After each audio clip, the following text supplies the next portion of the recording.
안녕하세요. 오늘도 사연살롱을 찾아주셔서 감사합니다.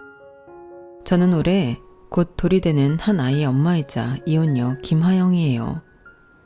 예전에 강주호님이 TV에서 하신 말씀이 있어요. 상남자 최민수 씨와 어떻게 싸우지 않고 지내나는 질문에 자신은 그 순간엔 넘어가는 것 같지만 다 기억해뒀다가 똑같은 상황이 되면 상대방을 제대로 혼내준다고 하셨거든요. 군자의 복수는 10년이 걸려도 늦지 않는다는 말처럼요. 그 말이 정말 인상 깊어서서 저도 그렇게 살아야겠다고 생각했는데 실제로 그런 상황이 와버렸네요. 그래서 오늘 제 이야기를 들려드리려고 해요. 저희 집은 좀 잘 사는 편이에요. 대기업 총수처럼 진짜 부자는 아니지만 대대로 먹고 사는 걱정 안 해도 되는 집안이었거든요. 어릴 때부터 저희 집에는 항상 사람들이 끊이지 않았어요. 베푸는 걸 좋아하시는 부모님 덕분에 나눠 먹는 게 당연하다고 생각하며 자랐죠. 강남에 건물도 몇 채 가지고 계시고 작은 사업체도 운영하고 계셔서 돈 걱정 없이 살 수 있었기에 남에게 베푸는 걸 인색하게 굴지 않으셨거든요. 그 성품이 저에게도 고스란히 전달되어서 내가 좀 더 가졌으니 더 쓰는 게 맞다는 생각으로 자랐어요. 마치 물이 높은 곳에서 낮은 곳으로 흐르듯이 자연스럽게 베푸는 게 당연한 일이라고 여겼던 거죠. 하지만 이렇게 살다 보면 그걸 노리고 접근하는 사람들을 만나게 되더라고요. 어릴 땐 그런 걸 구분 못하고 당하기도 했는데 나이가 들면서 사람을 보는 눈이 생겼어요. 이 사람의 마음이 진심인지 아닌지를 무심코 내뱉은 한마디, 행동 하나에서 본심이 튀어나오거든요. 마치 가면이 살짝 벗겨지는 순간처럼요.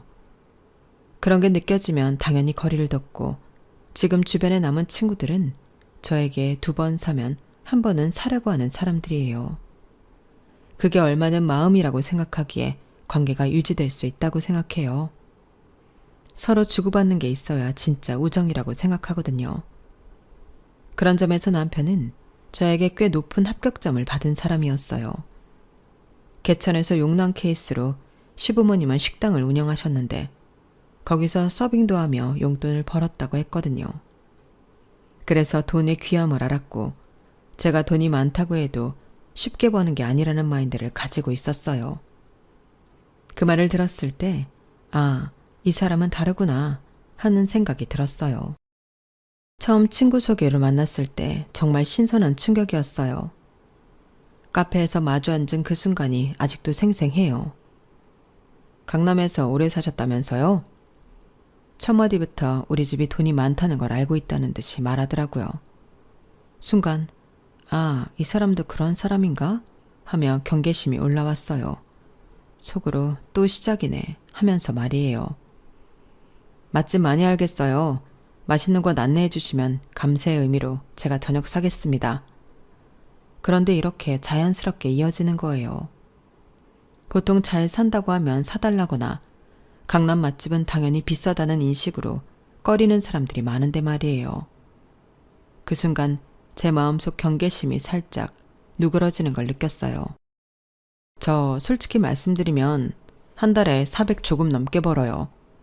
또래에 비해서 많은 편이지만 하영 씨 눈엔 안 차실 수 있는데 제가 없는데 있는 척하는 건 아니라고 생각해서요. 우리 그 선에서 데이트하면 안 될까요? 심지어 자신의 경제 사정까지 솔직하게 털어놓더라고요. 그 모습이 너무 신선했어요. 보통 남자들은 어떻게든 허세 부리며 여자 마음 얻으려하는데 자신의 경제 사정이 우리 집에 비해 모자라다는 걸 처음부터 인정하고 시작한다는 점에서 모든 것이 좋아 보였거든요. 그래서 세상에 이런 남자도 있구나 싶었어요. 정말 진심으로 좋아하는 것 같았고 결혼까지 무난하게 이뤄졌죠. 그때만 해도 그의 진짜 속내를 알 리가 없었으니까요.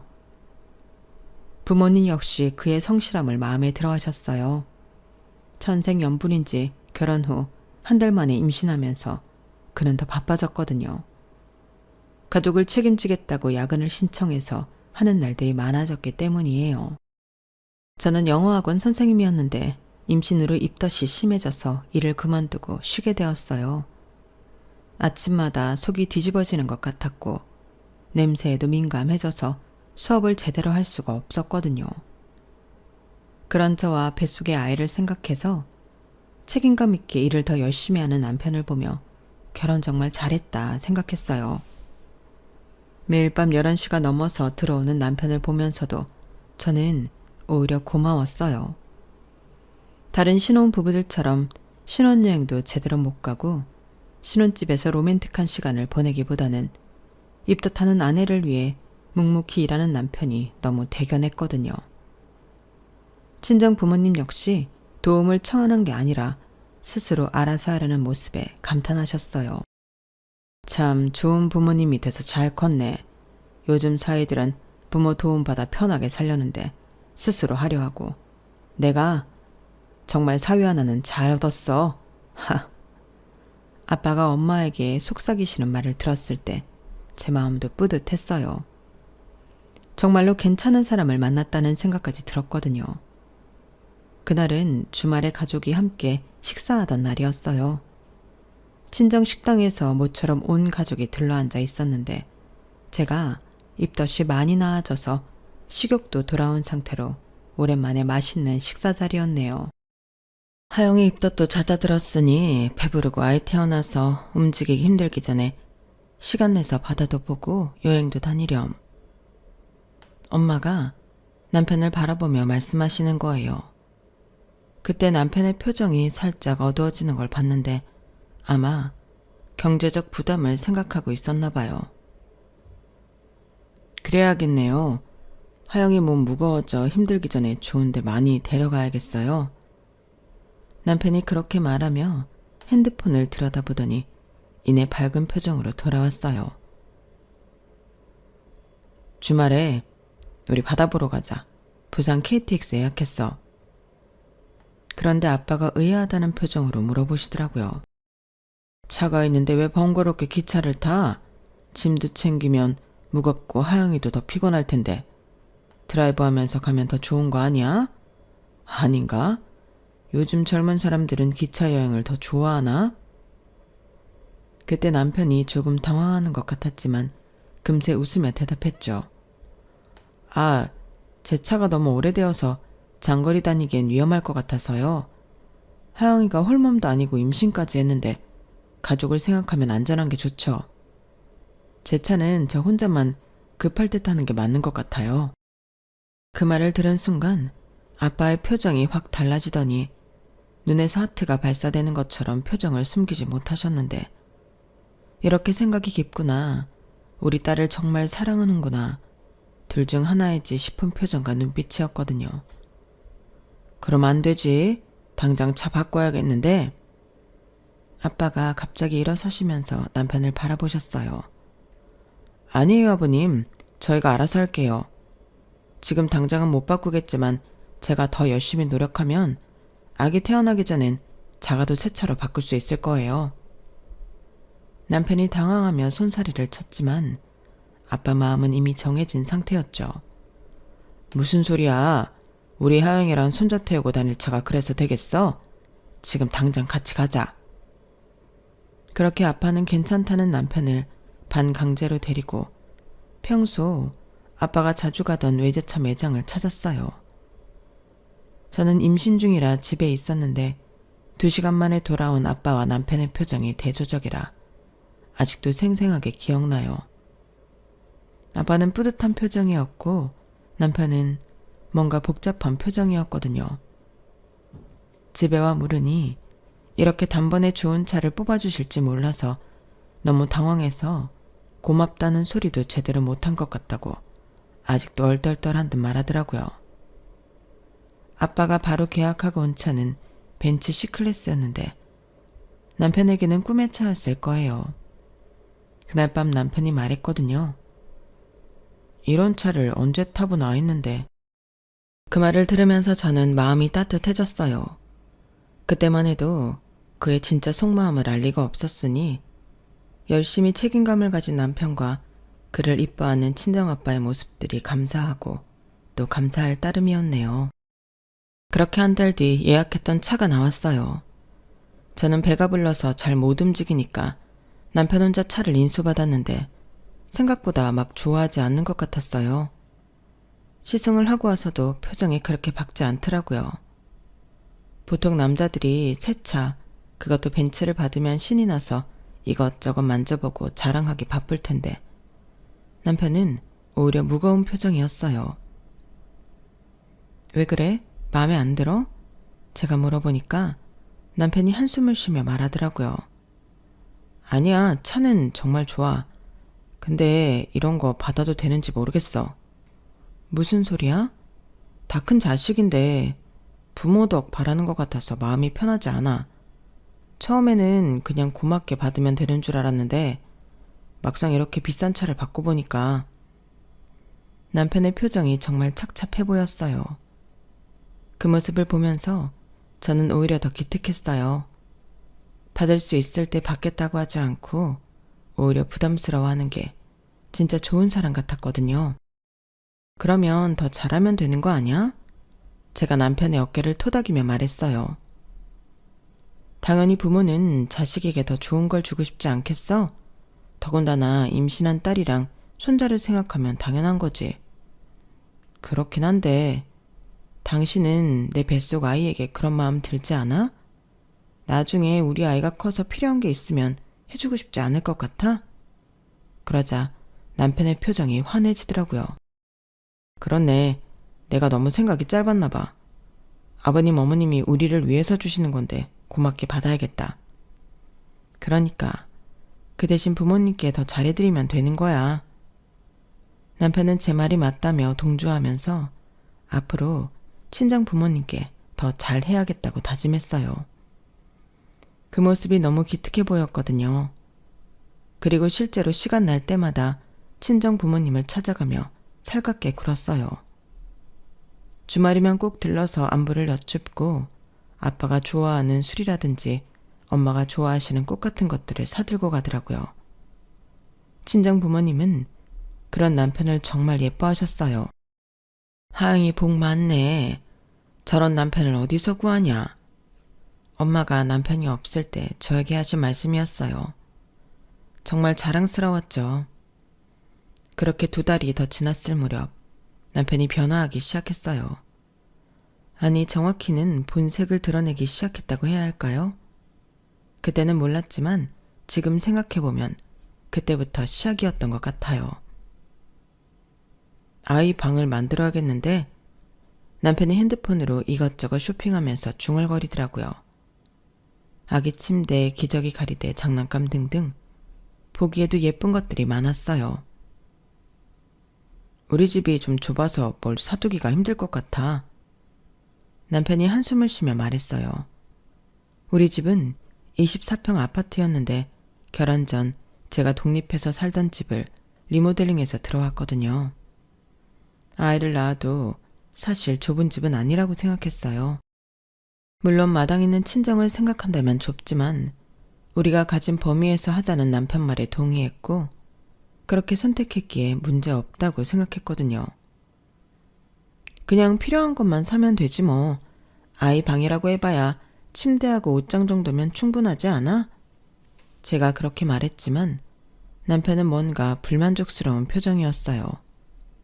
그런데 그때는 남편이 아이를 위해 더 좋은 환경을 만들어주고 싶어 하는 거라고 생각했어요. 그주 주말에 부모님을 만나 식사하면서 남편이 슬쩍 화제를 꺼내더라고요. 아버님, 요즘 아이 방 준비하고 있는데 생각보다 쉽지 않네요. 왜? 뭐가 문제인데? 아빠가 관심 있게 물어보셨어요.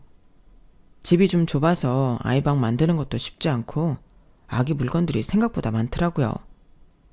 남편이 은근히 집이 좁다는 투로 말하는 거예요.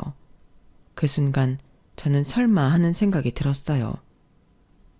좁으면 이사 가면 되지 뭐가 문제야? 부모님이 당연하다는 듯이 말씀하시더라고요. 아니에요. 저희가 알아서 할게요. 지금 집도 충분히 넓은데요. 제가 얼른 말했지만 이미 부모님 마음은 정해진 상태였어요. 우리가 가지고 있는 아파트 중에 48평짜리가 하나 있는데 그게 2달 뒤에 전세가 끝나 리모델링해서 들어가면 될 것 같은데 엄마가 말씀하시는 순간 남편의 눈이 반짝이는 걸 봤어요. 어머님, 그런 큰 집을 생각했던 건 아닌데요. 남편이 겸손한 척 말했지만 표정은 완전히 달랐어요. 하나만 낳을 거 아니고 학교까지 생각하면 정착하는 게 부모님 말씀처럼 나은 것 같네요. 정말 감사하게 받겠습니다. 그러더니 저를 돌아보며 말하더라고요. 그럼 지금 집은 빨리 내놓자. 이사 준비도 해야 하고. 그때 저는 뭔가 이상하다는 느낌이 들었어요. 분명히 결혼할 때는 우리가 가진 범위에서 하자고 했는데 이제 와서 왜 이런 식으로 나오는 건지. 하지만 그때는 남편이 아이를 위해서 더 좋은 환경을 만들어주고 싶어 하는 거라고 생각했어요. 그렇게 새로운 집 인테리어에 열을 올리는 와중에 남편이 새로운 사업 구상을 하기 시작했어요.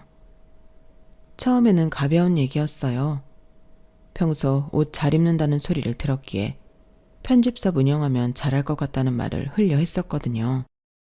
그때는 그냥 허황된 꿈 정도로 생각했어요. 누구나 한 번쯤 해보는 이야기니까요. 하지만 아빠가 강남의 상권 좋은 곳에 건물이 있다는 걸 알고 나서는 남편의 태도가 더 노골적으로 변했어요. 좋은 물건도 볼 줄 아는 곳에 있어야 제대로 되는 거 아니야? 아버님이 가진 가게자리가 딱일 것 같은데. 남편이 슬쩍 떠보듯이 말하더라고요. 저는 대꾸도 안 하고 흘려보냈는데 아빠를 만나면 자신의 아이디어를 열심히 알려주며 설득하기 시작했어요. 그날도 주말 저녁 식자 자리에서였는데 남편이 갑자기 화제를 꺼내더라고요. 아버님, 요즘 사람들 쇼핑 패턴이 많이 바뀌었더라고요. 어떻게? 아빠가 관심 있게 물어보셨어요. 편하게 쇼핑하려고 하더라고요. 굳이 명동이나 강남 번화가까지 가서 쇼핑하는 게 아니라 일상생활 반경 안에서 좋은 물건들을 사고 싶어 해요. 남편이 마치 시장 조사를 한 것처럼 말하더라고요. 보통 편집샵은 가로수길처럼 잘 알려진 곳들에 있었는데 회사 주변에 두면 점심시간에 직장인들 접근성이 좋아서 잘 될 거라고 생각해요. 남편의 목소리가 점점 열정적으로 변해가더라고요. 아빠도 평소에 의류에 관심이 많으셨기에 남편의 말에 솔깃해하시는 것 같았어요. 그런 아이디어도 있구나. 확실히 요즘은 접근성이 중요하지. 맞아요. 그리고 저도 평소에 옷 잘 입는다는 소리를 들어서 제가 직접 골라서 들여놓으면 잘 팔릴 것 같아요. 그때 아빠가 갑자기 말씀하시더라고요. 하고 싶으면 가게 하나 내줄 테니 해봐라. 그 순간 저는 깜짝 놀랐어요. 설마 아빠가 정말로 가게를 내준다고 하실 줄은 몰랐거든요. 아버님, 정말요? 남편의 눈이 반짝이는 걸 봤어요. 마치 기다렸다는 듯이 말이에요. 아빠, 갑자기 꺼낸 말에 그렇게 반응해주면 어떡해. 사업이라는 게 쉬운 것도 아니고 애까지 생긴 마당에 더 조심해야지. 이 사람 월급 적게 받는 게 아니잖아. 안정적인 직장 놔두고 왜 바람 놓고 그래. 당신 나 못 믿어? 우리 부모님 식당 하잖아. 사람 대하는 건 내가 누구보다 잘해. 알면서 그래. 그거랑 다르지. 편집샵은 수요가 정해져 있는데 차린다고 되는 것도 아니고 연예인들이나 셀럽들 단골층이 분명한데 우리가 그런 인맥이 있는 게 아니니 자리 잡는 것도 힘들 테고 쉽게 생각할 문제 아니라고 생각해. 혼자여도 생각해 봐야 하는데 이렇게 쉽게 접근하는 남편이나 열심히 일하는 사위니까 뭐든 잘할 거라고 믿어주는 아빠나 둘 다 제정신이 아닌 것 같았어요. 그래서 악역은 제가 하기로 마음먹고 아빠도 말리고 남편도 말리고 있었네요.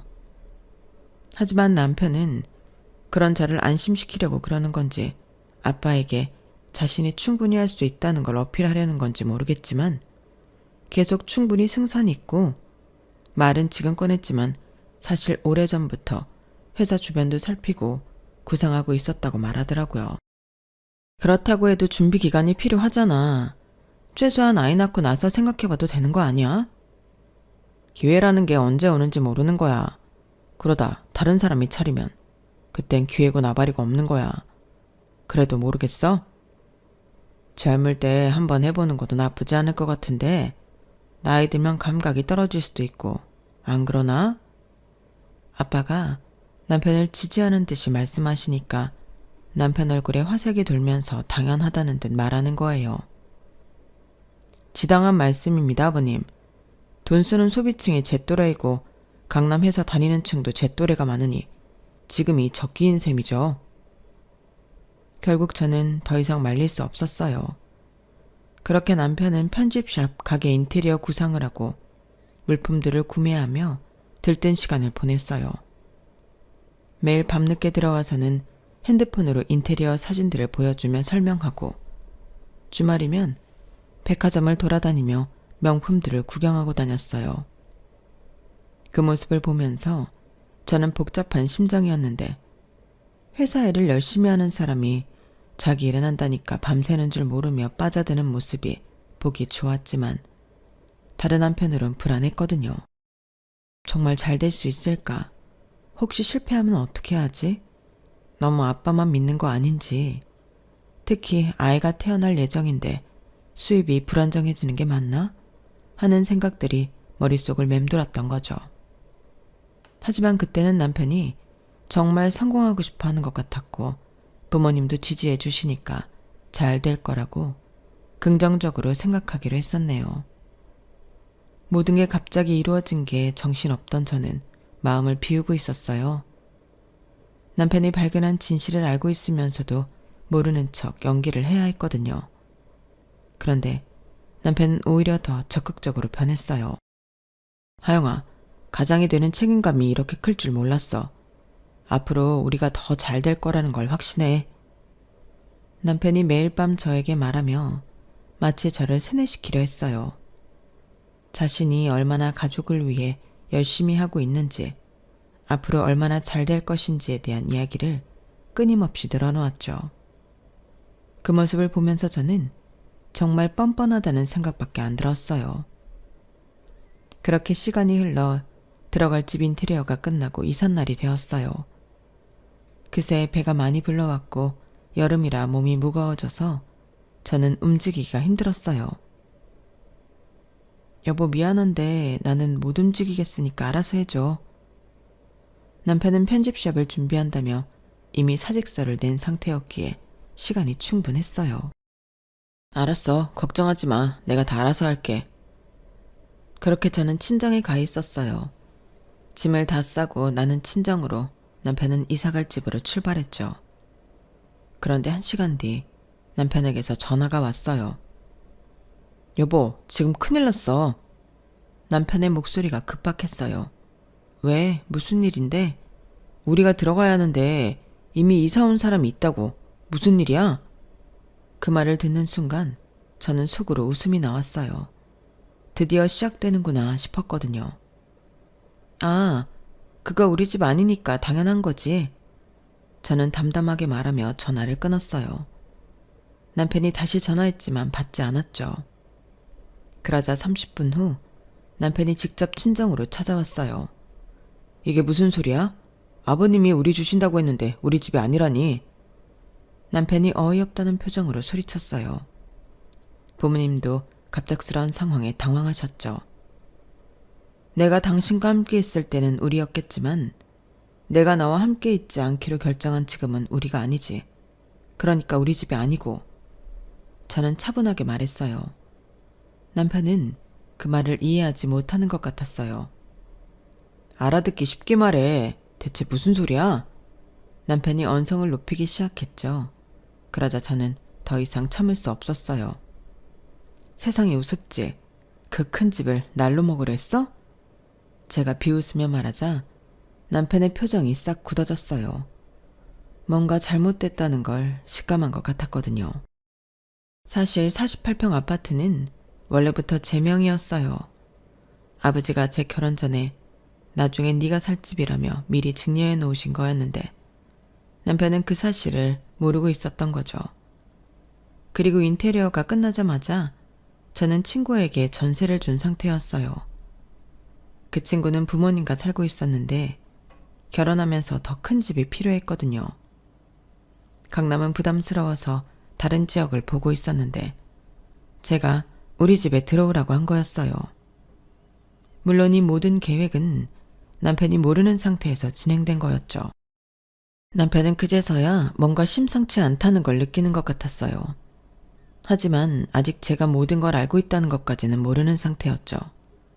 그래서 더 당황스러워했던 것 같아요. 하영아, 이게 무슨 일이야? 아버님이 분명히 우리 주신다고 하셨는데? 맞아. 우리 주신다고 하셨지. 그런데 이제 우리가 아니잖아. 저는 계속 같은 말을 반복했어요. 남편이 점점 초조해하는 모습이 보였거든요. 사실 이 모든 일의 시작은 몇 개월 전이었어요. 지금 생각해보면 그때부터 이미 남편의 태도에서 묘한 변화가 시작되고 있었어요. 친정 부모님 앞에서는 여전히 겸손한 사이였지만 집에서는 점점 당연하다는 듯한 태도를 보이기 시작했거든요. 남편이 잦은 야근을 할 때였는데 매일 늦게 들어오는 남편이 안쓰럽고 고마운 마음에 간식을 싸서 회사로 찾아간 적이 있었거든요. 그날 저는 특별히 남편이 좋아하는 샌드위치와 따뜻한 커피를 보온병에 담아서 준비했어요. 깜짝 놀래켜줄 생각이었고 임신한 아내가 찾아오면 그날은 좀 일찍 끝낼 수 있지 않을까 하는 일말의 기대감도 있었죠. 배가 불러서 움직이기 힘들었지만 남편 생각에 발걸음이 가벼웠어요. 남편 회사 건물 앞에 도착해서 로비로 들어가려는데 건물 뒤쪽에서 남편 목소리가 들렸어요. 분명히 남편 목소리였는데 누군가와 대화하고 있더라고요. 흡연구역이었기에 뭐에 홀린 듯 그쪽으로 발걸음을 옮겼어요. 가까이 가보니 웬 여자와 함께 있었어요. 그 여자는 담배를 피고 있었고 남편은 담배를 안 피니까 커피를 마시고 있었죠. 처음에는 단순히 동료와 잠깐 얘기하는 거라고 생각했어요. 하지만 뭔가 이상했어요. 남편이 회사에 친하게 지내는 여직원이 있다는 소리를 들은 적이 없었거든요. 뭔 일인가 싶어서 기둥 뒤로 숨어서 가까이 다가가 둘이 하는 이야기를 들었어요. 그런데 들리는 대화 내용이 심상치 않았어요. 오피스 와이프가 이런 건가? 싶을 정도로 둘은 수위를 넘나드는 말을 하고 있었거든요. 그 여자가 남편의 팔을 툭툭 치면서 농담을 하고 남편도 그런 스킨십을 자연스럽게 받아들이고 있었어요. 그 모습만으로도 충분히 충격적이었는데 더 큰 충격은 그 다음에 들린 말이었어요. 그 말 중에서 귀에 선명하게 들리는 말이 있었는데 그건 남편의 말이었어요. 저갓집이 완전 개호구야. 글쎄 내가 뭐 좀 필요하다고 샤바샵 하면 다음날 바로 준다니까? 그 말을 듣는 순간 머리가 하얘졌어요. 우리 부모님을 개호구라고?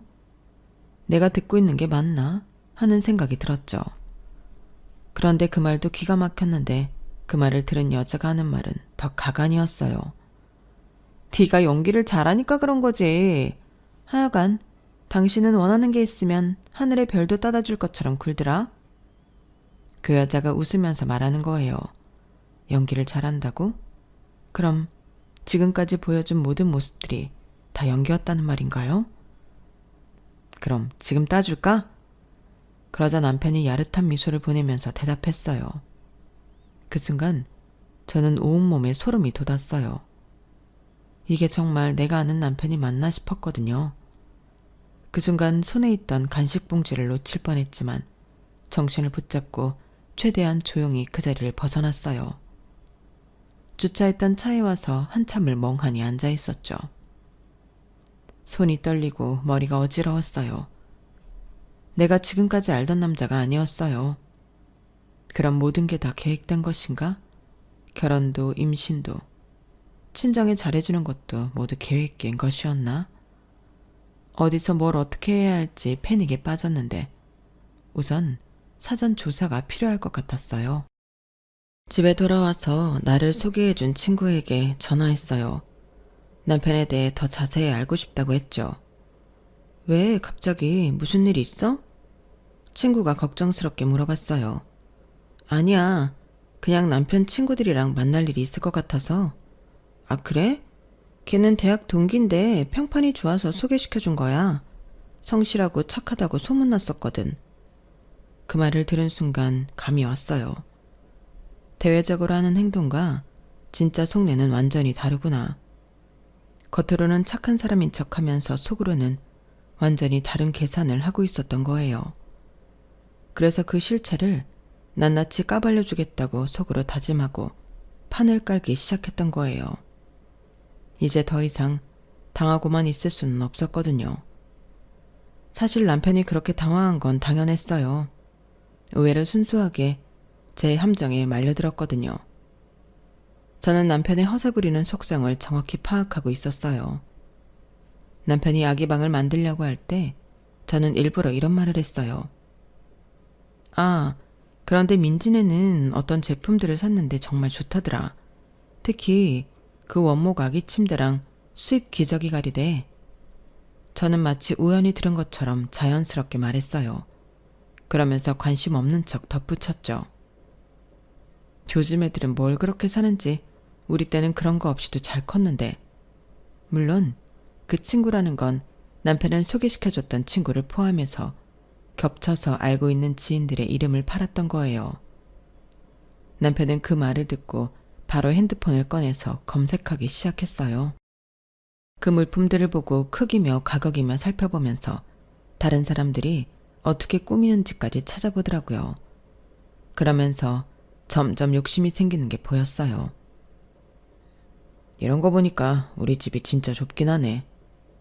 남편이 중얼거리면서 한숨을 쉬더라고요. 자신도 그렇게 하고 싶다는 욕망을 누지 못하는 게 너무 뻔했어요. 그렇게 해서 결국 아빠에게 집이 좁다는 말을 꺼냈던 거죠. 창업도 마찬가지였어요. 아무것도 가진 게 없으면서 말로만 그럴싸하게 만드는 남편에게 저는 이렇게 말했어요. 당신 보면 정말 아까워. 그렇게 야근하면서 남의 일 좋게 만드는 사람이면 당신 일 하는 게 더 나은 거 아니야? 남편이 조금 관심을 보이자 저는 계속 부추겼어요. 그래도 아직 젊으니까 20년은 직장 더 다니고 천천히 생각해도 되겠다. 이렇게 말하면서 조금씩 그에게 회사가 아닌 다른 일을 하게 만들었던 거예요. 마치 제가 반대하는 것처럼 보이게 하면서 사실은 그쪽으로 유도했던 거죠. 그러니 당연히 아빠가 준다는 집은 우리의 것이 아니라 제 것이었고 저는 인테리어가 끝나자마자 친구에게 전세를 줬어요. 그 친구는 부모님과 살고 있었는데 저에게 정말 고마운 친구예요. 제가 어려울 때 많이 도와줬거든요. 그 이야기를 하자면 또 기니까 패스하고 여하튼 그랬기에 남편은 그런 걸 당연히 모르고 자기 뜻대로 우리 집 등쳐먹을 생각만 했으니 당황했던 거죠. 하영아, 동탄 그만하고 진짜 무슨 일이야? 남편이 점점 초조해지면서 말했어요. 농담? 나 지금 농담하는 것 같아? 저는 차갑게 대답했어요. 그러자 남편이 부모님을 바라보면서 말했죠. 아버님, 어머님, 하영이가 갑자기 이상해요. 분명히 우리 주신다고 하셨잖아요. 그때 아빠가 당황하며 말씀하셨어요. 그래, 너희 주려고 했는데 하영이가 왜 그러지? 저는 그제서야 부모님께 모든 걸 말씀드렸어요. 아빠, 이 사람이 우리 가족을 뒤에서 뭐라고 하는지 아세요? 개호구래요. 우리가 개호구라고. 그 순간 거실의 공기가 싸해졌어요. 아빠의 표정이 확 굳어지시더라고요. 뭐라고? 처갓집이 완전 개호구라고. 자기가 뭐 좀 필요하다고 하면 다음날 바로 준다고 자랑했어요. 그것도 회사 여자한테. 남편의 얼굴이 새파랗게 질려가는 걸 봤어요. 이제 모든 게 들통났다는 걸 깨달은 거죠. 아니야. 그게 아니야. 오해야. 남편이 허둥지둥 변명하기 시작했어요. 하지만 이미 늦었죠. 저는 마지막 카드를 꺼냈어요. 오해? 그럼 이것도 오해야? 저는 핸드폰에서 사진을 꺼내 보여줬어요. 남편이 그 여자와 모텔로 들어가는 사진이었죠. 그 순간 남편의 얼굴에서 모든 혈기가 빠져나가는 걸 봤어요. 이건 이제 알겠지. 나는 다 알고 있었어. 당신이 얼마나 겉과 속이 다른지. 저는 승리의 미소를 지으며 말했어요. 드디어 모든 진실이 드러난 순간이었거든요. 그런데 남편의 진짜 절망은 그 다음부터였어요. 아빠가 강남에 가게를 임대해준다고 했을 때 계약서를 작성했었거든요. 편집샵에 들어갈 물품을 구매하면 결제해 줄 테니 구매해서 넘기라고도 했었고요. 그때 남편의 모습이 정말 가관이었어요. 계약서를 내밀면서 형식상 필요한 거니까 대충 봐도 돼 라고 했는데 남편은 검토도 안 하고 바로 사인하더라고요. 아버님, 믿어주셔서 정말 감사합니다. 남편이 마치 감동받은 사람처럼 눈빛까지 촉촉해져서 말하는 거예요. 그 모습을 보면서 저는 속으로 정말 한심하다 생각했죠. 그런데 그것 역시 제가 다 계산했던 거였어요. 계약서에는 임대료가 시세의 120%로 명시되어 있었고 보증금도 따로 요구되어 있었으며 중도 해지 시 위약금 조항까지 넣어놨거든요. 게다가 임대인은 아빠가 아니라 제 이름으로 되어 있었는데도 대충 읽고 사인했던 거예요. 편집샵 물품 구매도 마찬가지였어요. 남편이 아버님께서 결제해준다니 감사합니다 라며 신나서 이것저것 주문하더니 나중에 청구서 받고는 경악했을 거예요. 모든 게 남편 개인 명의로 구매되어 있었고 당연히 남편이 결제 책임을 져야 하는 상황이었으니까요. 남편은 완전히 멘붕에 빠지면서 계속 같은 말을 반복했어요. 대체 왜? 아버님이 왜 이러세요? 하영아, 뭔가 오해가 있는 것 같은데. 남편이 당황하면서 말했지만 저는 차갑게 대답했죠. 오해? 무슨 오해? 아니, 그게 내가 그런 뜻으로 한 말이 아니었어. 정말 오해야. 그럼 이것도 오해야? 제가 모든 걸 알고 이혼을 준비했다는 것까지 눈치채자 남편은 그게 아니었다고 오해라며 헛소리를 했어요. 그때 저는 마지막 결정타를 날렸죠. 그 여자와 모텔을 드나들던 사진을 보여준 거예요.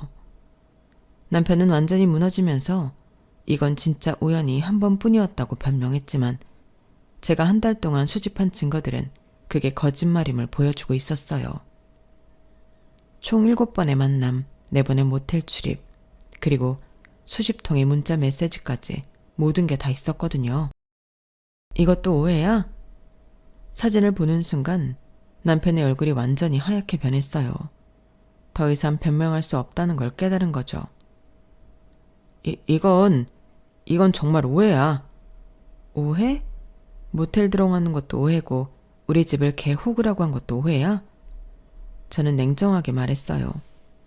사실 이렇게까지 해야 하나 싶었지만 태어날 아이를 위해 양육권을 가져오기 위해 끝까지 가야 했어요. 임신해서도 부부관계를 하는 경우도 있다지만 친정을 호구로 아는 사람과 하고 싶은 여자가 어디 있겠어요.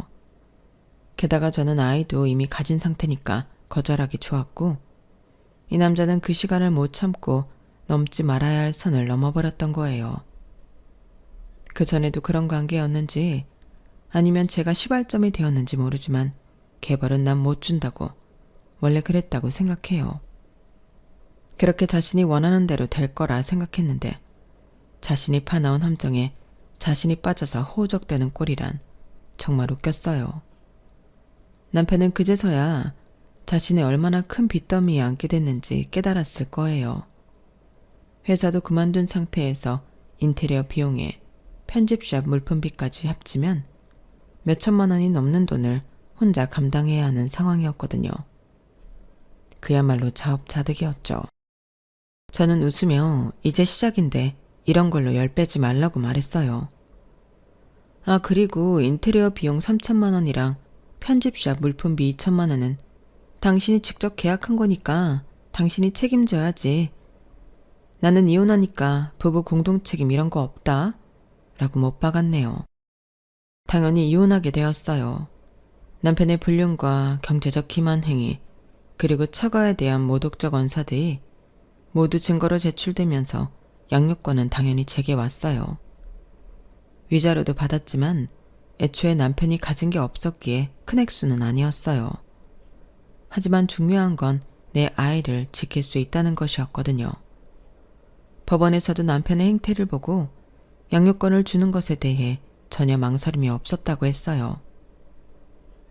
임신한 아내를 두고 불륜을 저지르고 처가를 호구로 여기며 경제적 이득을 취하려 했다는 점에서 인격적 결함이 명백합니다. 양육권은 당연히 모에게 가야 합니다. 담당 판사가 한 말이었어요. 특히 개호구 발언을 녹음한 파일은 법정에서 남편에게 매우 불리하게 작용했어요.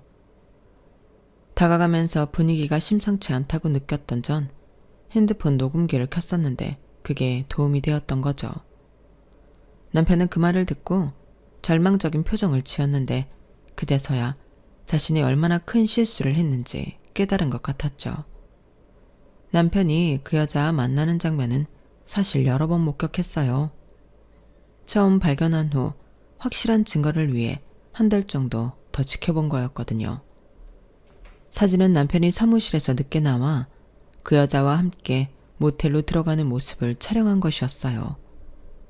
당시 임신 중이라 몸이 힘들었지만 아이의 미래를 위해 참고 증거를 모았어요. 그런데 정말 가관이었던 건 남편의 태도였어요. 법정에서도 끝까지 변명을 늘어놓더라고요. 판사님, 그 말은 제가 술에 취해서 한 말이에요. 진심이 아니었습니다. 술에 취해서? 그럼 모텔 들어가는 것도 술에 취해서?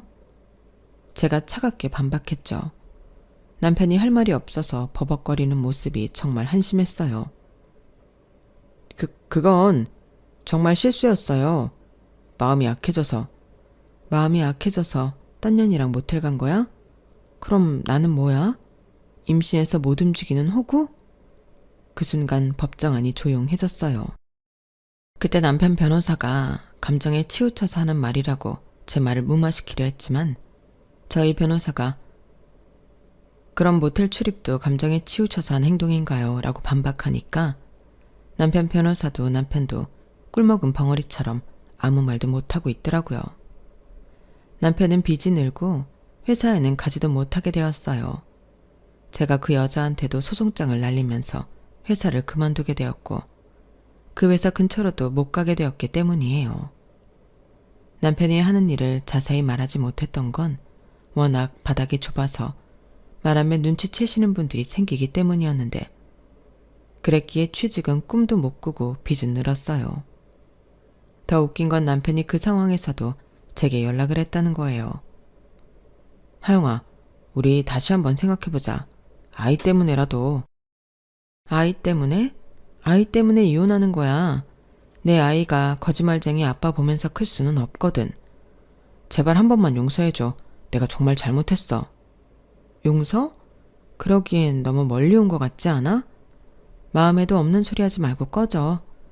너란 인간이랑 이런 전화하는 시간도 아까우니까. 그렇게 철저하게 외면당하는 건 저뿐만이 아니었죠. 제가 아들을 임신했는데 자신의 대를 이어줄 손자를 가진 저에게 이런 짓을 했다는 걸 믿지 못하던 시아버님이 결국 나락에 빠진 당신 아들에게 절연 선언을 했다고 시아버님이 미안하다며 마지막 전화를 하셨거든요. 시아버님에게 남편이 제발 한 번만 용서해달라고 사정했을 때 손자 얼굴도 못 보게 만들었으니 필요 없다고 했다는 말씀을 전해주셨을 땐 사실 속이 다 시원했어요. 미안하다. 내가 아들을 잘못 키웠어. 이제 아들도 아느니 너라도 잘 살아라. 가끔 아주 가끔이라도 손주름 크는 사진 하나씩 보내주면 안 되겠니? 하지만 저는 이렇다 할 대답도 못 드리고 그냥 전화를 끊었어요. 남편과 관계된 건 싫었지만 시아버님은 따뜻한 분이셨기에 대놓고 아니라는 말은 못하겠더라고요. 집과 가게는 모두 제 명의였기 때문에 재산분할 대상이 아니었어요. 남편이 가진 건 중고차와 적은 예금이 전부였고 오히려 편집샵 준비하면서 진 빚이 5천만 원 넘게 있었어요. 인테리어 업체들과 편집샵 물품 업체들에서 독촉 전화가 계속 오는 상황이었죠. 따라서 재산분할로 받을 게 없었을 뿐만 아니라 남편은 오히려 엄청난 빚더미에 앉게 되었어요. 위자료는 법정 최대한으로 받았지만 남편이 무일푼 상태라 실제로 받기는 어려웠어요. 하영아, 나 정말 어떻게 해야 해? 빚이 너무 많아서. 그거 내가 왜 알아야 해? 당신이 욕심부려서 생긴 일이잖아. 저를 소개해준 친구는 처음에는 믿지 못했지만 제가 증거들을 보여주자 충격을 받으며 사과했어요. 하영아, 미안해. 내가 그런 놈인 줄 몰랐어. 괜찮아. 너도 몰랐던 일이잖아. 그런데 이런 일이 있었는데 다른 사람들도 알아야 하지 않을까? 맞아. 이런 놈이 또 다른 여자 속일 수도 있잖아. 그 친구를 통해 대학 동기들에게 소문이 퍼진 건 의도한 것이었어요. 남편이 얼마나 이중적인 사람인지 그의 지인들이 알아야 한다고 생각했기 때문이에요. 결국 남편은 얼굴도 못 들고 다니게 되었죠. 양육비는 남편의 소득이 불안정해져서 받기 어려운 상황이 되었지만 어차피 친정에서 경제적 지원을 해주고 있어서 큰 문제는 없었어요. 법원에서는 남편이 안정적인 직장을 구하면 양육비를 지급하라고 판결했지만 현실적으로 받기는 어려운 상황이었죠. 아이를 낳고서 친정 부모님의 전폭적인 지지 아래 영어학원을 다시 시작했어요. 임신 전 경력도 있었고 부모님이 자금을 지원해 주셔서 제 이름으로 된 학원을 열 수 있었어요. 아이는 친정 부모님과 베이비시터가 함께 돌봐주셨고 저는 일과 육아를 병행하며 새로운 삶을 시작했어요. 가끔 남편 소식이 들려오는데 여전히 변변한 일자리를 찾지 못하고 있다고 해요. 그 여자도 결국 다른 남자에게 버림받았다는 소식을 들었어요. 업계가 좁다 보니 둘 다 매장된 상태라고 하더라고요. 지금 제 아이는 건강하게 자라고 있고 저는 학원 운영도 잘 되고 있어서 경제적으로도 안정적이에요. 가끔 그때 일을 생각하면 화가 나지만 동시에 다행이라는 생각도 들어요. 만약 그때 그 상황을 목격하지 못했다면 그리고 제가 복수를 계획하지 않았다면 훨씬 더 큰 상처로 남았을지 모른다고 생각하면 정말 아찔해요. 혹시 제가 너무 잔인했나 싶어서 고민한 적도 있었지만 생각해보니 저는 그저 기회를 제공했을 뿐 선택은 남편이 했다고 생각해요. 아닌 척 연기했어도 결국 본심을 이기지 못했고 욕심이 결국 화를 불러온 거니까요. 내 탓하지 마. 네 무덤 네가 판 거니까. 마지막으로 남편에게 한 말이었어요. 제가 판을 깔았다고 해도 그 판 위에서 어떻게 행동할지는 남편의 몫이었으니까요. 만약 남편이 정말 저를 사랑하고 존중했다면 그 어떤 유혹에도 넘어가지 않았을 거고 당연히 저희 부모님 호의를 호구라고 표현하지도 않았겠죠. 근자의 복수는 10년이 걸려도 늦지 않다더니 저는 1년도 안 걸리게 모든 걸 끝냈답니다. 이제는 모든 걸 털고 저 잘 살아보려고 합니다. 뭐니 해도 최고의 복수는 제가 더 잘 사는 거니까요. 제 이야기 들어주셔서 고맙습니다. 건강하시고 오늘 하루도 행복하세요. 여러분, 사연 댓글에 응원과 현명한 조언 부탁드려요. 좋아요와 구독은 저에게 큰 힘이 됩니다. 오늘도 좋은 일 가득하세요.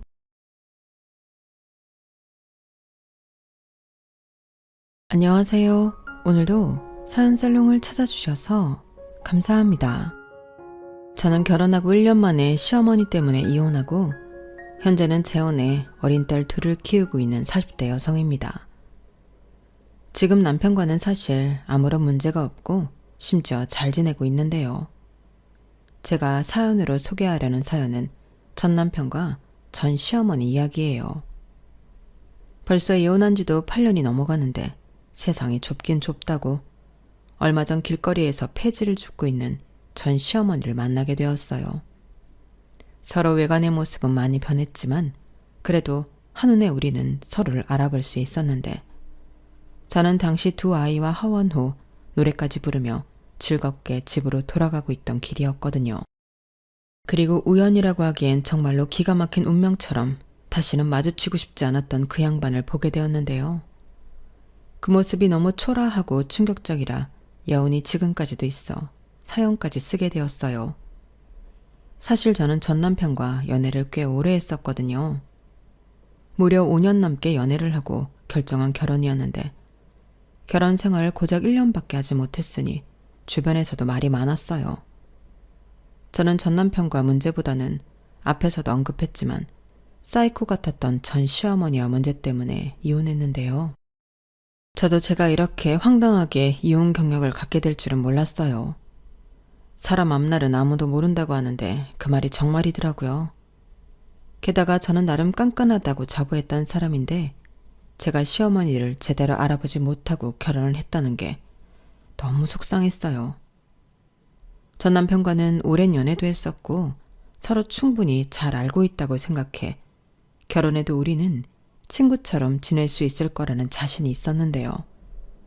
남자친구와 남편은 완전히 다른 사람이었어요. 저랑 있을 때와 자기 엄마가 있을 때의 남편은 확연하게 달랐거든요. 왜 결혼하면 남편이 중간 역할을 잘해야 한다고 하잖아요. 결국엔 그걸 못해서 이혼하는 경우도 정말 많은데 제 남편이었던 그놈도 중간 역할을 진짜 하지 못했어요. 자기가 불리하면 중립도 지키지 못할지언정 눈치만 보며 숨어버리는 최악의 남자였어요. 그렇게 오래 연애할 때는 그놈이 그런 유형의 인간인지 몰랐기에 너무 화가 났었죠. 물론 저보다는 마음이 유약해서 주로 타인에게 거절하거나 싫은 소리는 제 전담이긴 했었는데 저런 성격이 제 속을 뒤집어 놓을 정도로 심각한 줄 몰랐어요. 게다가 결혼 전 시어머니는 자신의 본성을 철저히 숨기고 사람 좋은 얼굴을 하고 있었는데 그 얼굴에 저도 저희 친정 가족들도 모두 속았다니까요. 그리고요, 전 남편은 남매 중에 막내였는데 누나인 손이 시누이는 제주도에 살고 있어 자주 왕래하지 못했어요. 게다가 시부모님은 서로 나이 차이도 많이 나고 시아버님 가치관이나 성격이 가부장적인 면이 강해 시어머니와 사이가 그다지 좋지는 않은 것 같았는데요. 남편은 시어머니에게 유일하게 다정한 사람이었어요. 시어머니는 관심받고 싶고 사랑받고 싶은 욕구가 강한 사람이었는데 남편도 손이 신우도 그런 당신의 마음을 충족시켜주지 못했던 거였죠. 그러다 집안의 막내인 남편이 그걸 하는 유일한 자식이자 가족이었는데 그래서 시어머니의 아들 사랑은 지독했어요. 다만 그 지독한 사랑을 결혼 전에 알았어야 했는데 저는 그 사실을 결혼 후에 알았다는 게 문제였어요.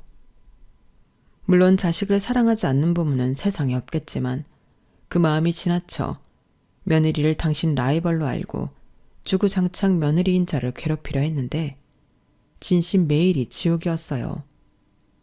그래서 저는 그 말도 안 되는 아들 사랑에 두 손 두 발 다 들고 1년 만에 이혼장 날리고 그 집을 탈출했는데요.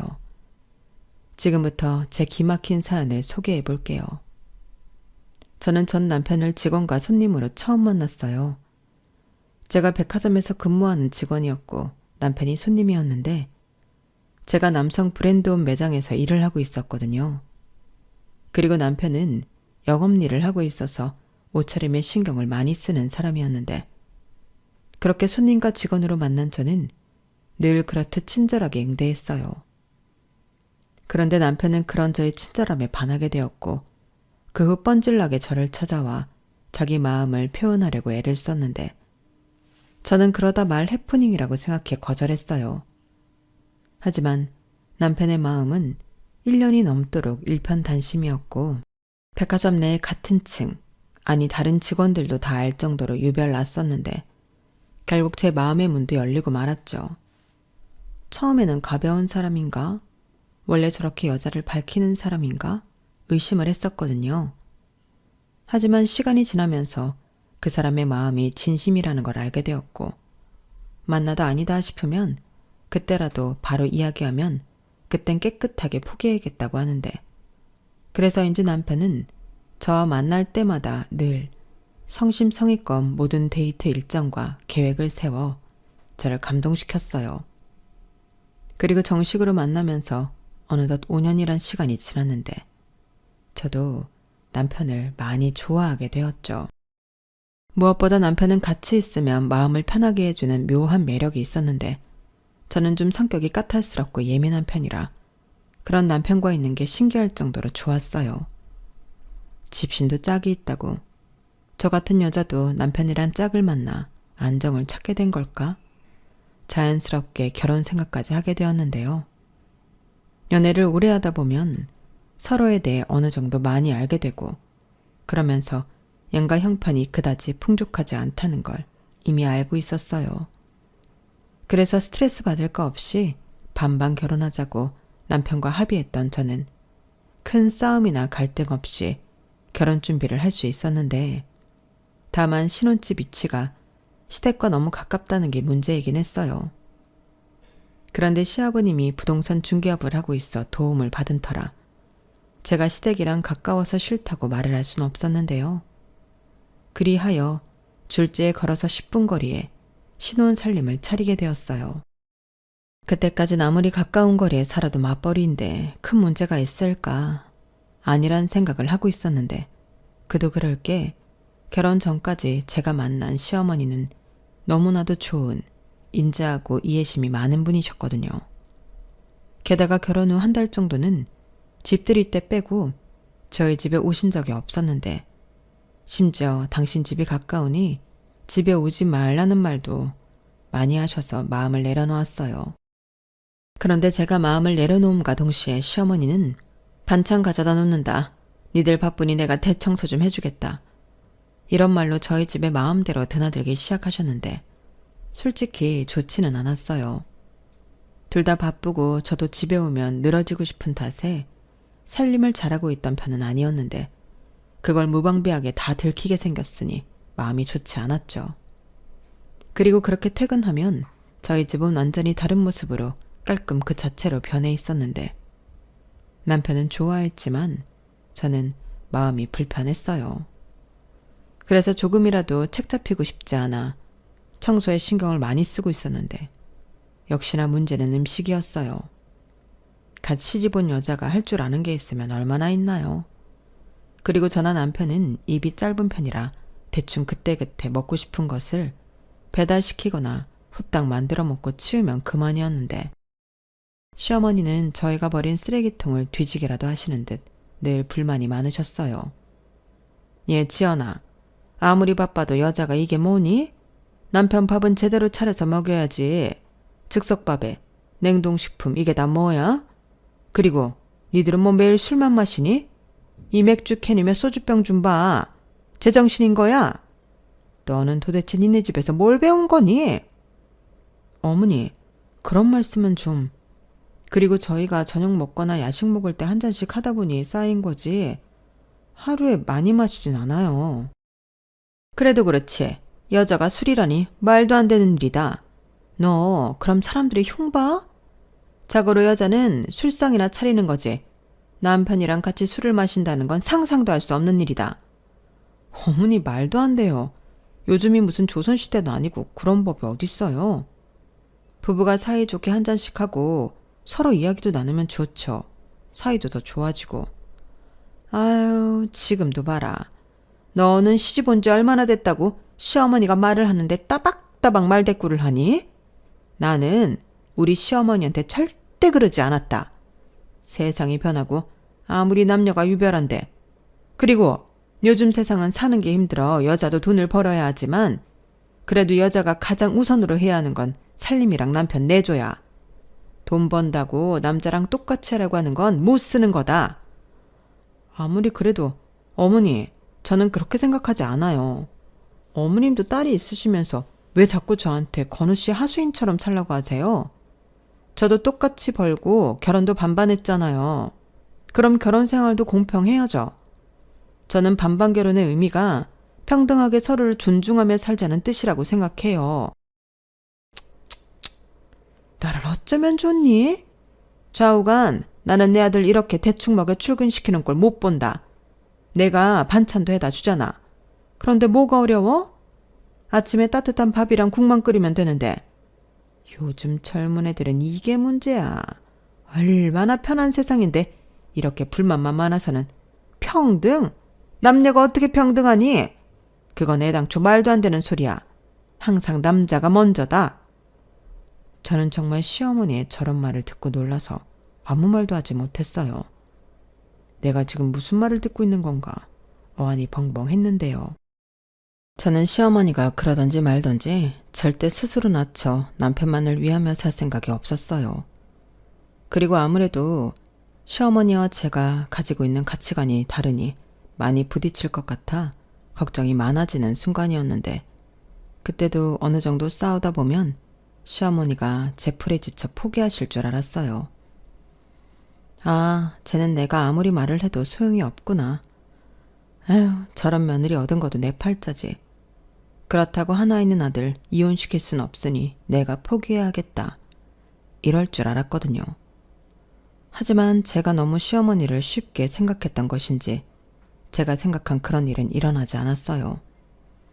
오히려 그 집념과 고집만 심해져서는 저한테 뭐라고 하셨는데 그렇게 친정 탓을 하시더라고요. 주로 너는 니네 부모한테 뭘 배운 거냐? 가정교육을 받긴 한 거냐? 이런 갑질 발언이셨는데, 저는 고등학교 졸업 후 지방에서 서울로 올라와 취업을 한 터라 친정도 멀어 시어머니가 그러실 때마다 더 서러운 기분만 들었어요.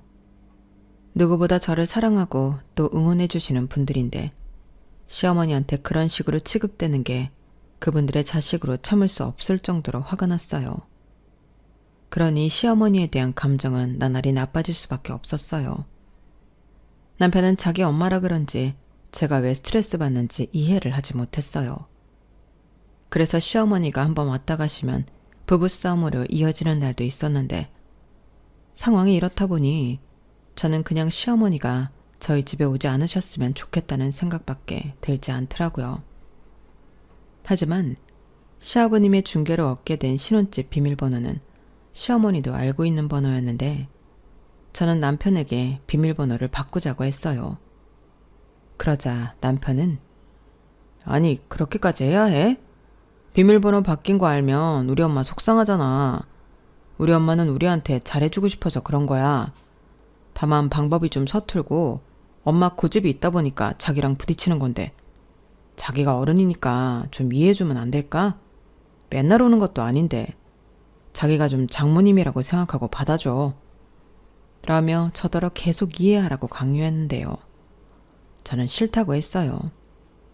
일주일에 한 번이든 한 달에 한 번이든 나는 우리가 아닌 외부인이 우리 집 비밀번호를 알고 있다는 게 싫다고 강하게 얘기했는데, 결국 남편은 알겠다고 저한테 항복을 했고 저희는 비밀번호를 바꿨어요.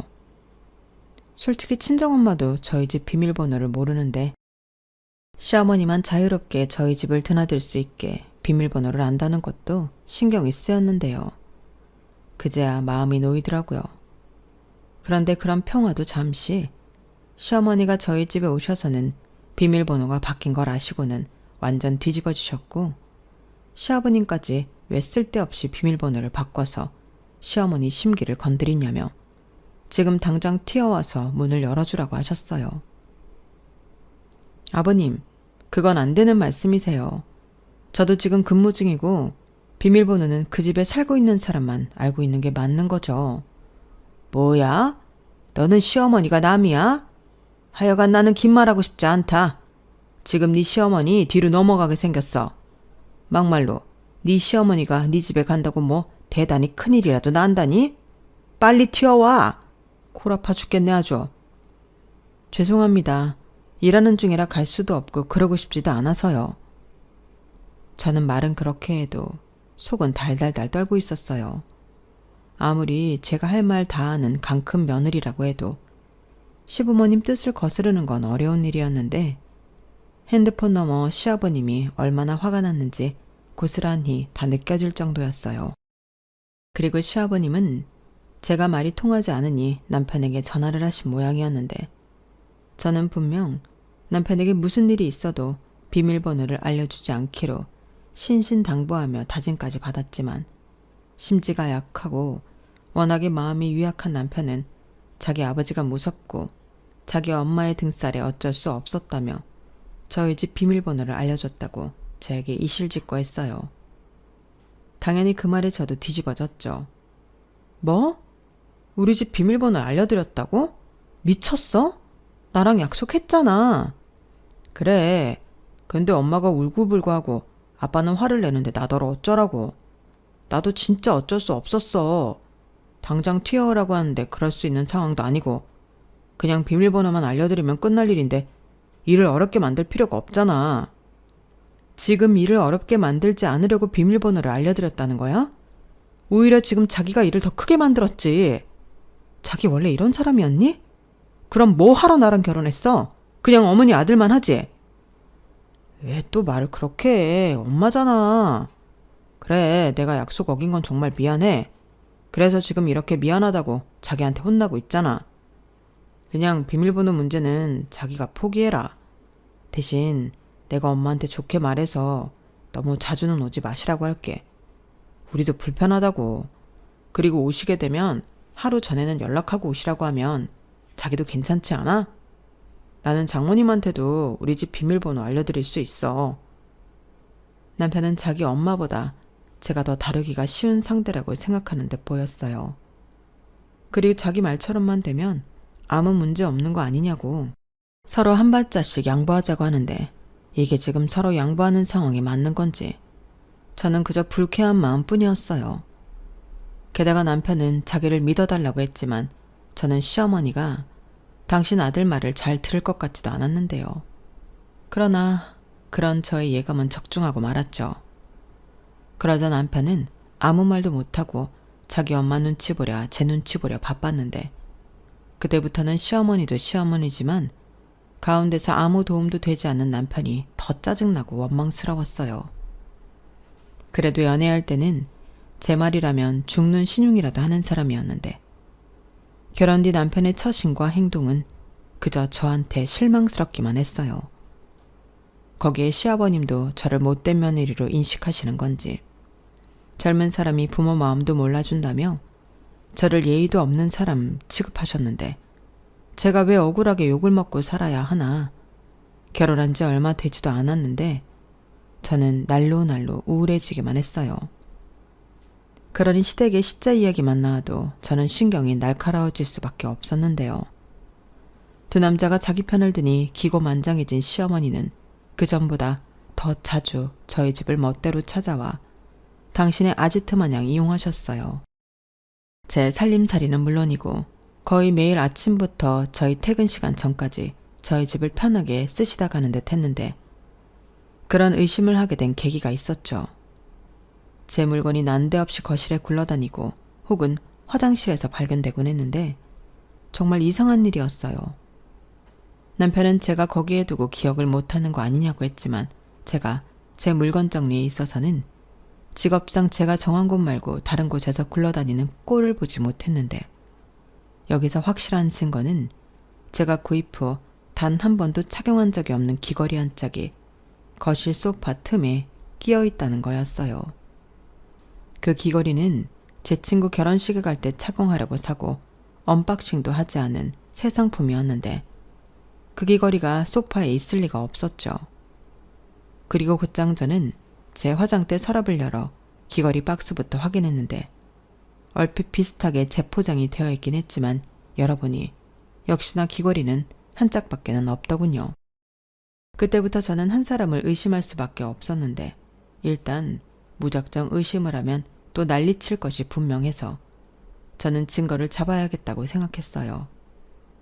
그리하여 안방 장롱 위에 홈캠을 설치했고 며칠 지나지 않아 시어머니가 안방에 들어와 제 물건을 뒤지고 마음껏 써보는 듯 현장에 찍힌 증거 영상을 손쉽게 확보할 수 있었는데요.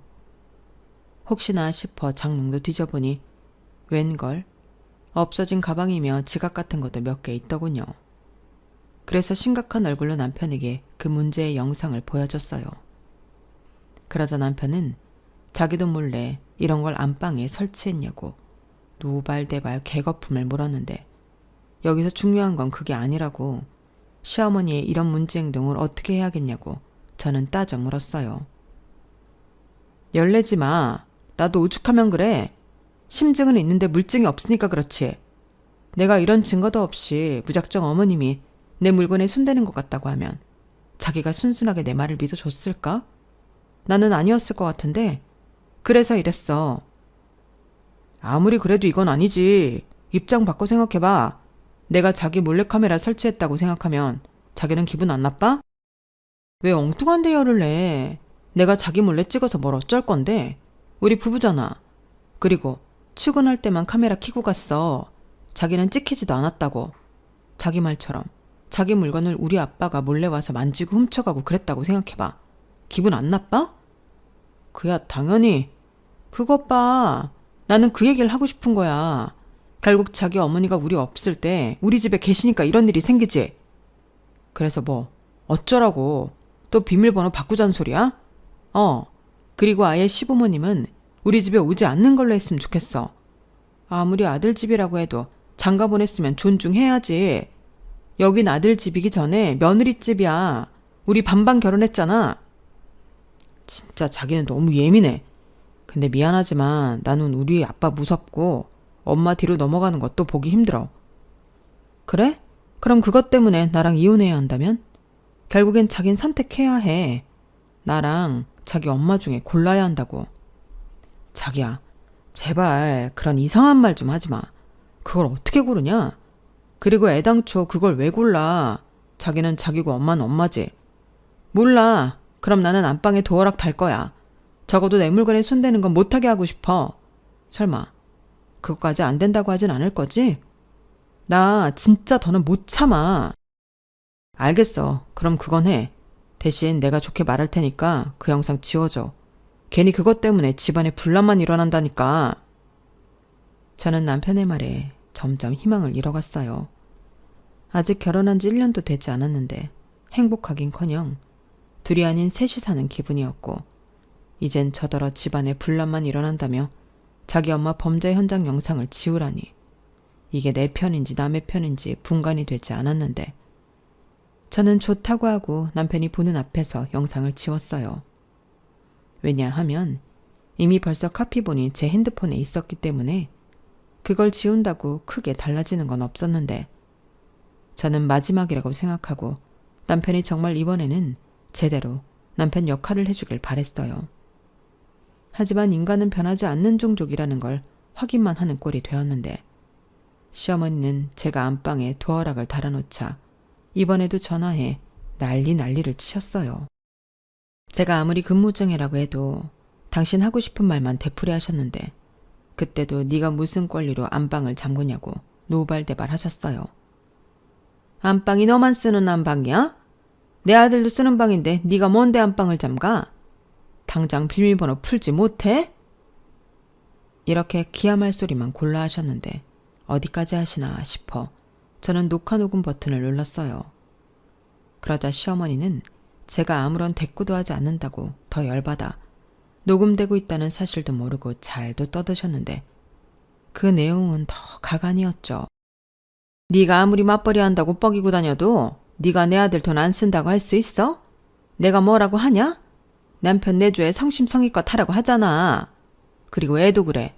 너는 도대체 애는 언제 낳을 거니? 저는 하다하다 기가 막혀서 헛웃음이 나왔어요. 이젠 하다하다 임신 이야기까지 하는 건가.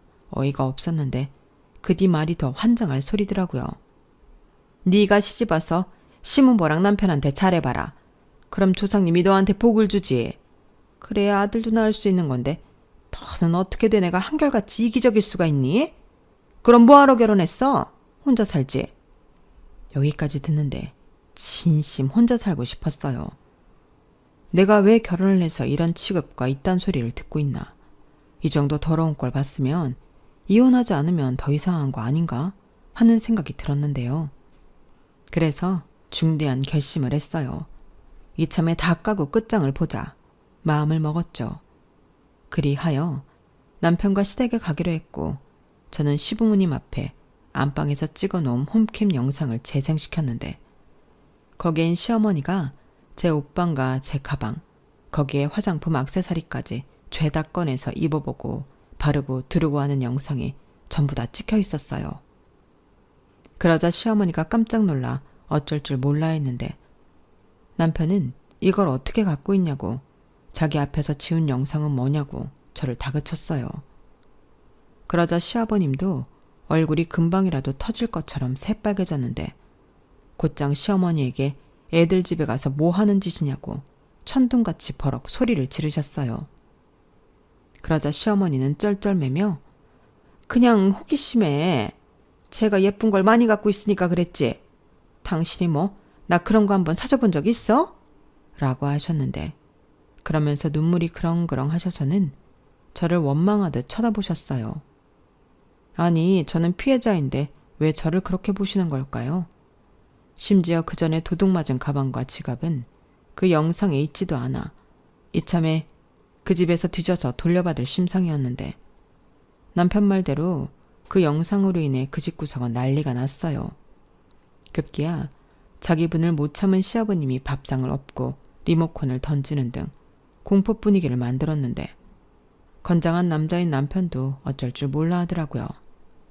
하지만 이내 며느리 앞이라는 게 신경이 쓰이셨는지 시아버님은 으이구 하며 신경질적으로 자리에서 일어나 집을 나가셨고 저는 시어머니와 남편에게 원망의 대상이 되어야 했는데 그런 건 상관없었어요.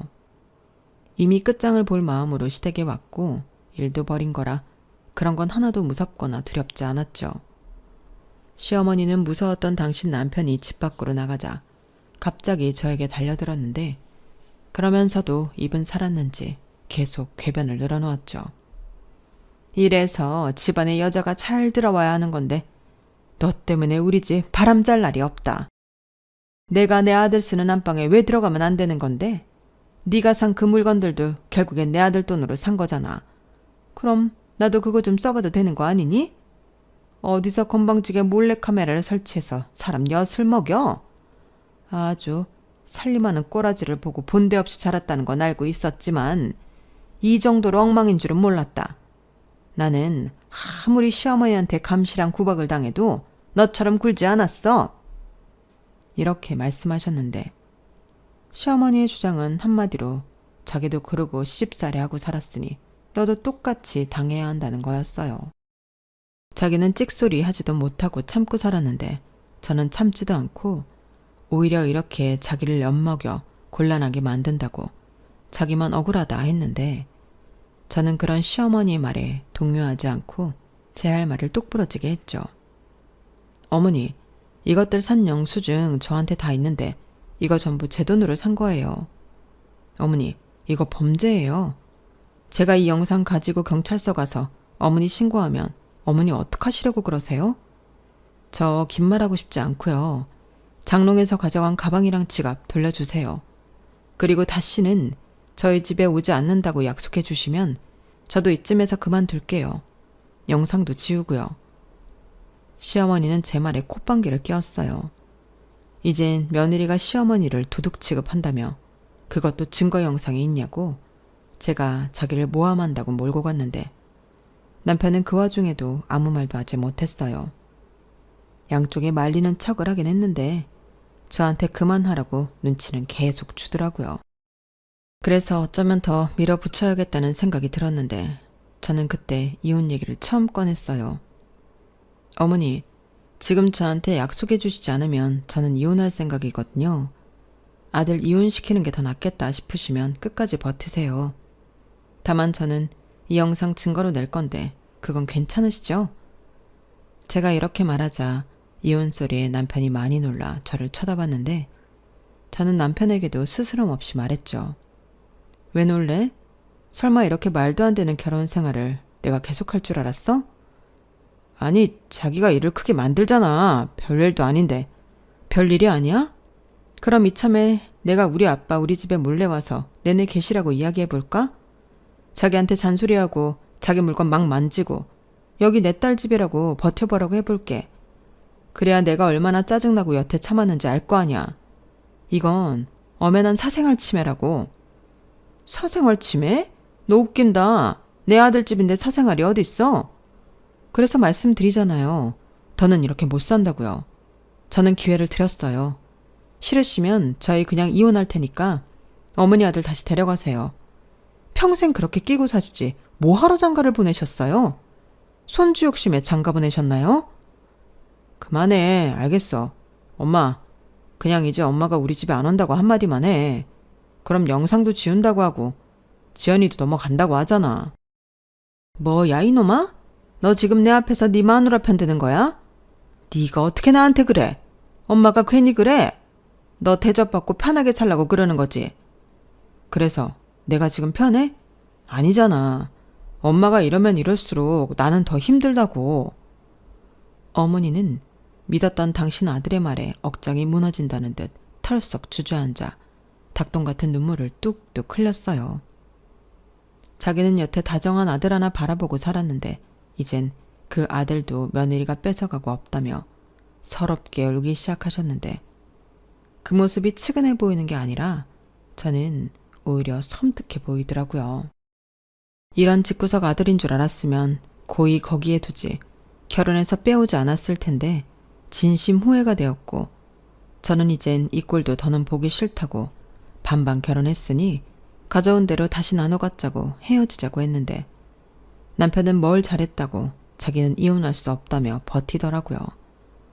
그래서 그럼 어쩔 수 없으니 이 영상 가지고 이혼 소송하겠다고 선전포고하고 집으로 갔는데요.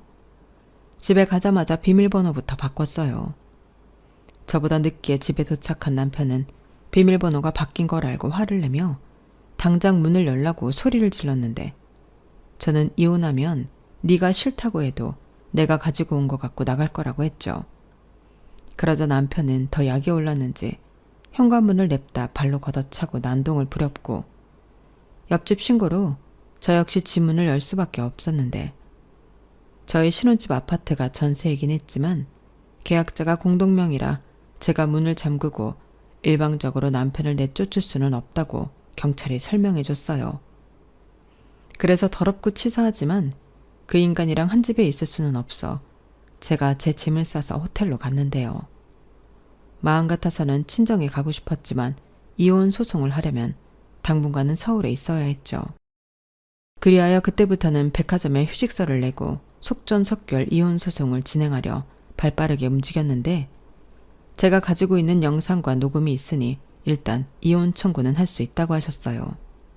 하지만 소송의 특성상 아무리 혼인기간이 짧고 아이가 없다고 해도 이혼 판결까지 아주 빨리는 어렵다고 하더군요.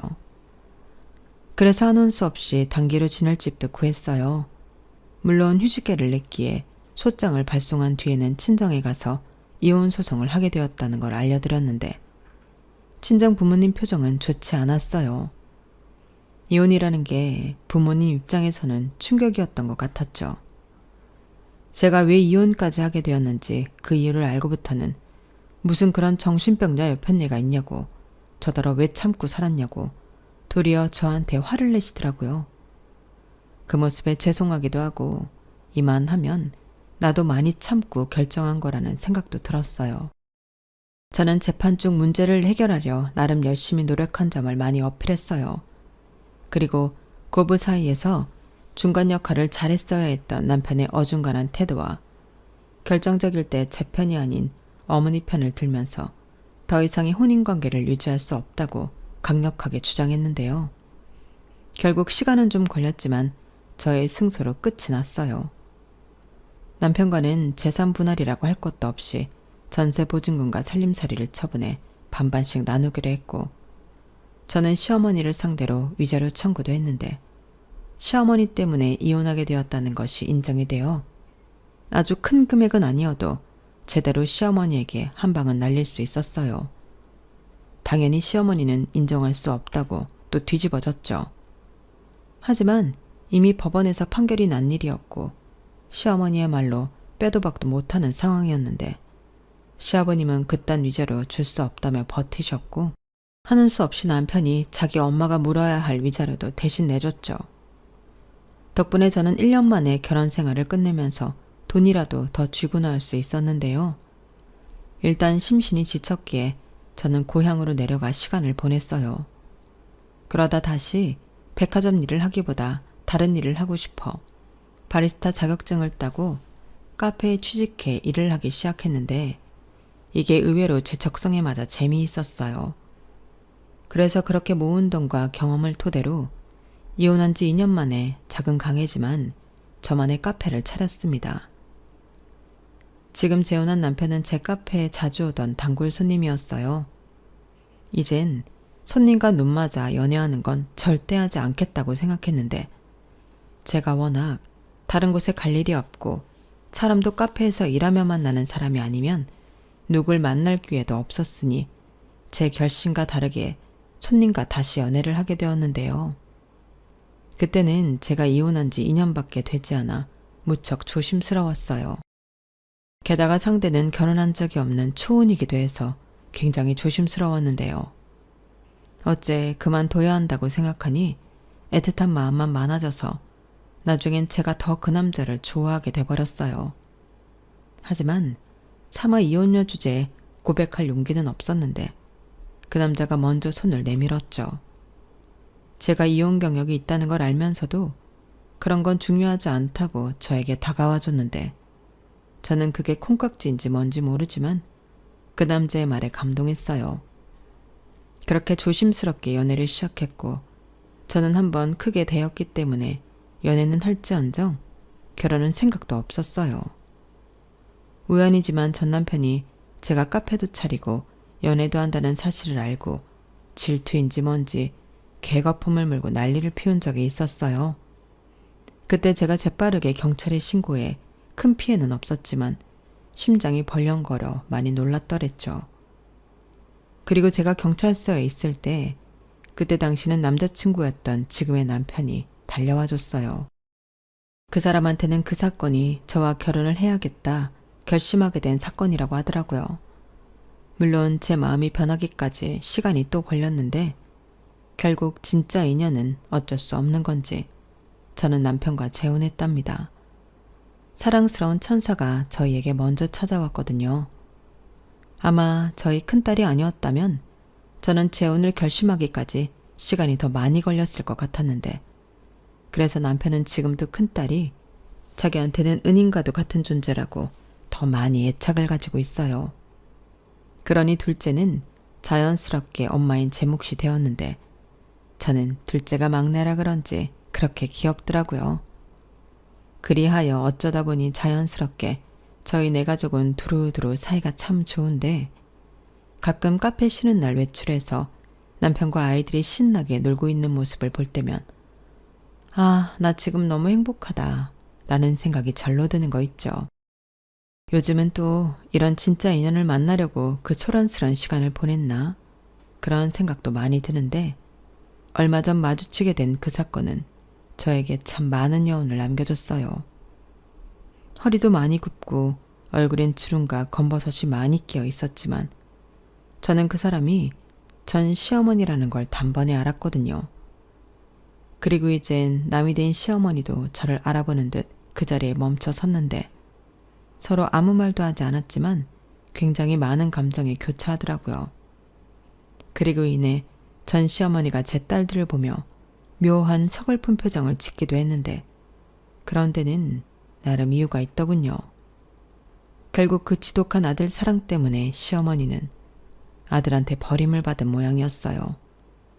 그리고 당신 남편인 시아버님한테도 황혼 이혼을 당한 듯 했는데요. 시아버님은 그 연세에도 외도를 할 수 있는 기력은 있었나 봅니다. 그리하여 그 여자가 더 좋다고 아들한테만 집착하는 조강지처를 무참히 버렸다는 소문이 그 동네에 있었는데 저도 궁금해서 한번 알아봤었거든요.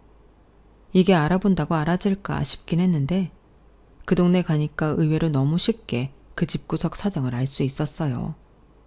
게다가 저처럼 재혼을 했던 전 남편은 그때도 시어머니의 병적인 짐착 때문에 두 번째 부인한테도 이혼을 당했고 그제야 자기 엄마가 문제가 있다는 걸 인지한 전 남편은 자기 엄마를 원망하며 버렸다고 하는데 그렇게 졸지의 시어머니는 외톨이가 된 거였어요.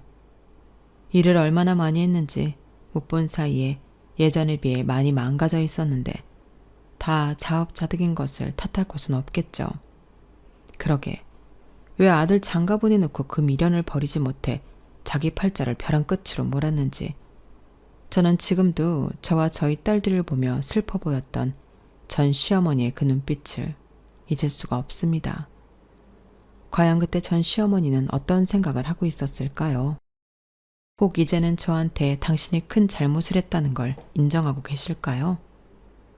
지금은 다 부질없는 일이지만 당신이 잘못한 일에 대해 많이 괴로웠었길 바라고 또 충분히 그런 시간을 보냈다면 남은 인생은 조금이라도 삶이 편안해지길 바라는 마음입니다. 저도 제 감정이 이렇게 변할 줄은 몰랐는데 그 쪼그라든 모습을 보니 이젠 미워하고 원망하고 싶진 않더라고요. 충분히 벌받고 아팠을 거잖아요. 그리고 이젠 저도 아이들을 키우는 엄마로서 저런 잘못된 모성이 아닌 아이들을 잘 키워 건강하게 독립시켜야겠다는 다짐을 해보며 제 사연을 마치도록 하겠습니다. 어찌 보면 전 시어머니 때문에 이혼해 지금의 남편을 만났으니 이젠 미워하기보다 그때 이혼하길 잘했다고 생각을 바꿔보려고요. 그만큼 저는 지금의 남편을 너무 사랑하거든요. 그러니 제가 앞으로 호호 할머니가 되어도 지금 마음 그대로 남편과 행복할 수 있도록 많은 응원 부탁드리며 지금까지 제 사연 함께 해주셔서 대단히 고맙습니다. 여러분들도 좋은 인연과 함께하는 행복한 날 되세요. 감사합니다. 여러분, 사연 댓글에 응원과 현명한 조언 부탁드려요. 좋아요와 구독은 저에게 큰 힘이 됩니다. 오늘도 좋은 일 가득하세요.